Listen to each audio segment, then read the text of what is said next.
So the Marquis of Cholmondeley steps up towards the Queen's car and accompanied by the Duke of Edinburgh, who's over that health scare that he had last Christmas. And there we have the symbol to the world that the Queen is now at the Palace of Westminster, the Union flag, the Union Jack being lowered and the Royal Standard, to the fanfare to welcome the Queen.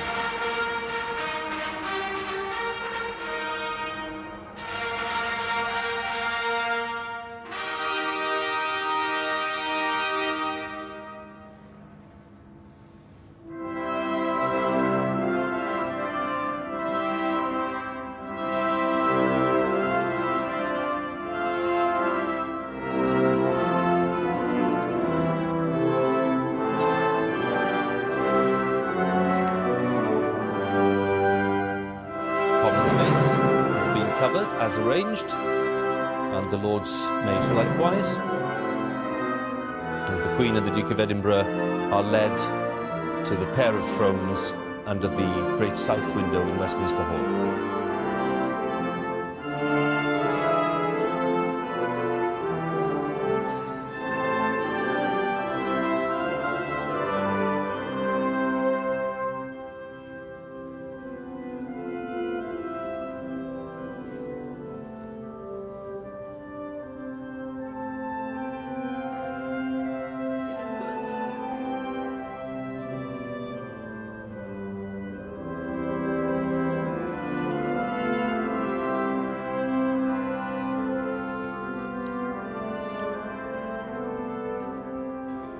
Queen passes the Archbishop of Canterbury, and the Prime Minister makes her way to the throne and to the microphone that's been set there ready for her response to the addresses by the Lord Speaker, first of all Baroness de Sousa, and then John Bercow, the Speaker of the House of Commons. The yeomen of the guard, the gentlemen at arms lining the staircase.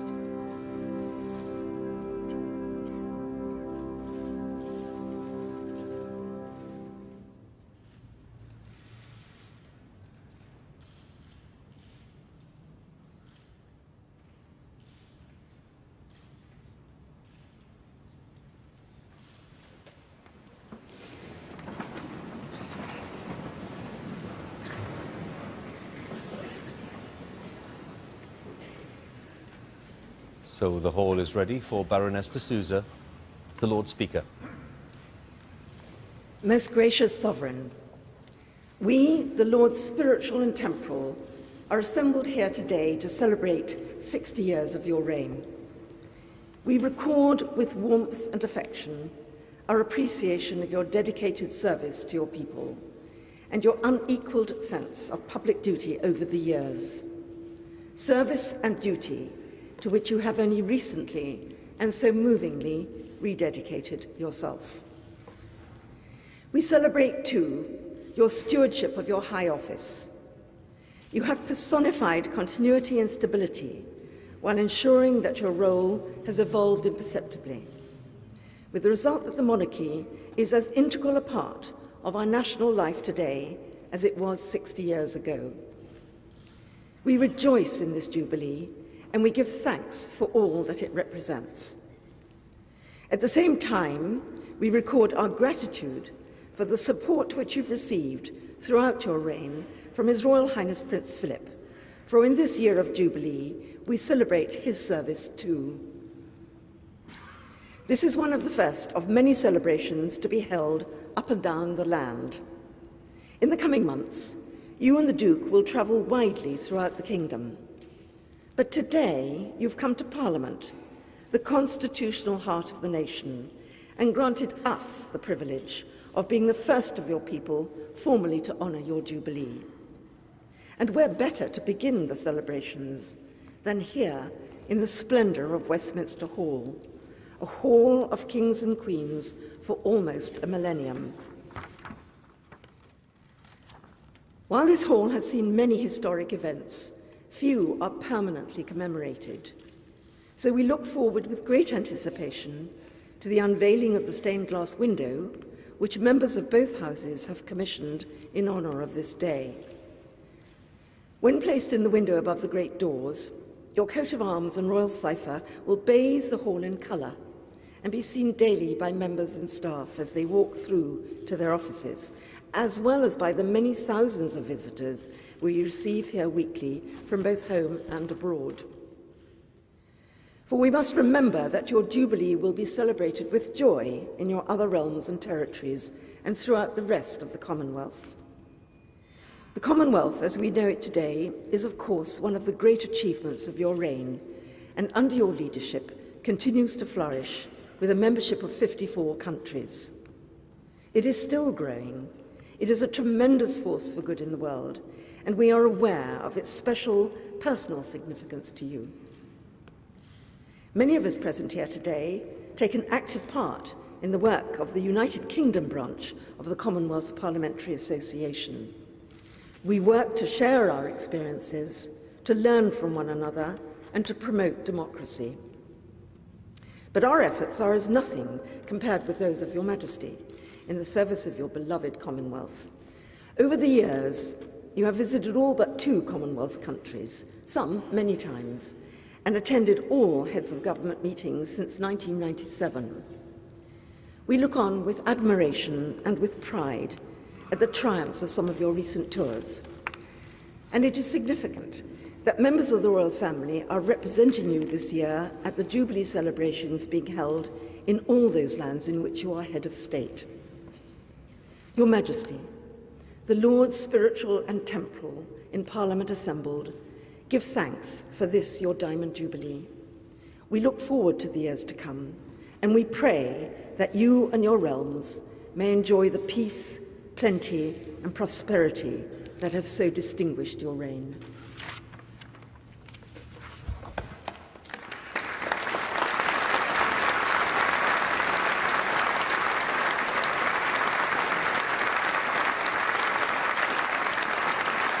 So the Lord Speaker presents the address on behalf of the House of Lords to the Queen, which she accepts with a smile. And once the applause has died down, the Speaker of the House of Commons, John Bercow, will present his address.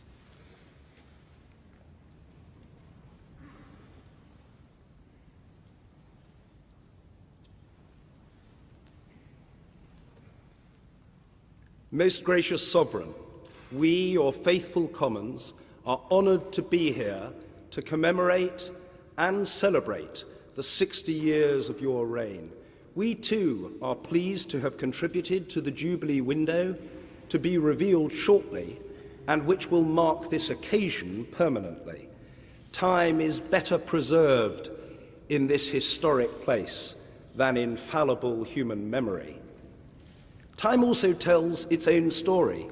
60 years ago, rationing meant rather more than a short wait before the arrival of the latest electronic item. 60 years ago, Britain had just emerged from a war of an intensity never seen before or since, and had slipped into the shadow of the Korean conflict. 60 years ago, a new Elizabethan era was awaited with enthusiasm, tinged with uncertainty about the challenges ahead for the country. If, as Gandhi asserted, the best way to find yourself is to lose yourself in the service of others, then Your Majesty must have found yourself countless times over the last 6 decades. You have dedicated your life to others. The daily example that you set, mirrored by our courageous armed forces of which you are Commander-in-Chief, is extraordinary. Yet perhaps Your Majesty's most profound contribution has been to the continuity that has made change manageable. For transformation is inevitably turbulent. It has been your singular accomplishment, your unique capacity to hold together that which could have been torn asunder. You have moved with the times and allowed the times to move around the rest of society. This is a different Britain from 1952, but not one detached from then. We are, in so many ways, a much bigger, brighter, and better United Kingdom. This is a land where men and women today are equal under the law and where your people are respected, regardless of how they live, how they look, or how they love. This is a nation of many races, faiths, and customs, beginning now to be reflected in Parliament. All of this progress has occurred during your reign. You have become, to many of us, a kaleidoscope queen of a kaleidoscope country in a kaleidoscope commonwealth. This gathering is one of many diverse events across these islands in tribute to you and this great anniversary. Our affection as a nation will rightly embrace the Duke of Edinburgh and other members of your family. These will be moments striking for the sincerity expressed as much as for the scenery encountered. 60 years of stability, 60 years of security, 60 years of certainty, 60 years of sacrifice, 60 years of service.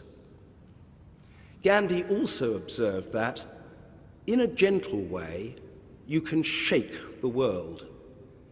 Your Majesty, in a gentle way, you have shaken this United Kingdom and the world for 6 decades. On behalf of all the members of the House of Commons, may I thank you wholeheartedly for all that you have done, are doing, and will do for the good of our country.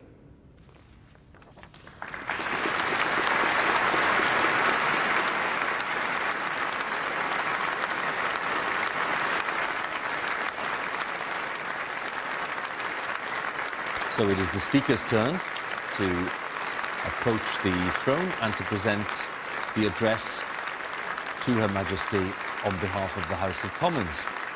And John Bercow will return to his seat, and when he arrives back in his place, he will then signal to a colleague to unveil the gift, which is the window.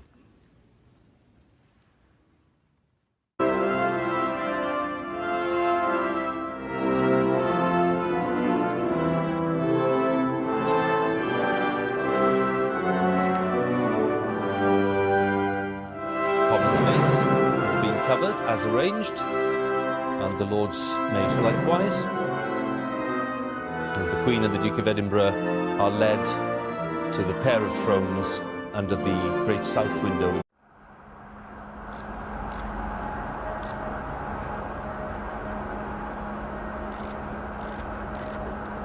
So the Marquis of Cholmondeley steps up towards the Queen's car, and accompanied by the Duke of Edinburgh, who's over that health scare that he had last Christmas. And there we have the symbol to the world that the Queen is now in Westminster Hall.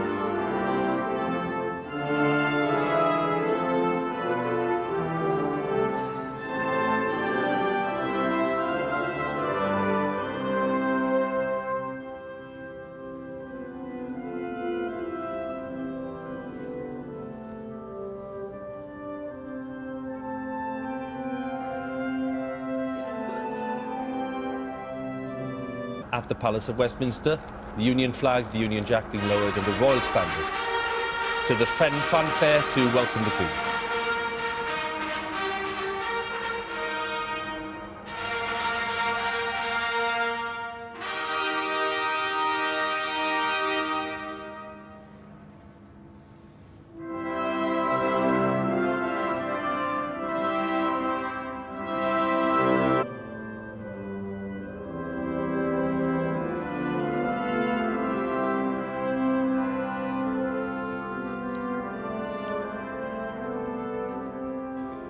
Queen passes the Archbishop of Canterbury, and the Prime Minister makes her way to the throne and to the microphone that's been set there ready for her response to the addresses by the Lord Speaker, first of all, Baroness de Sousa.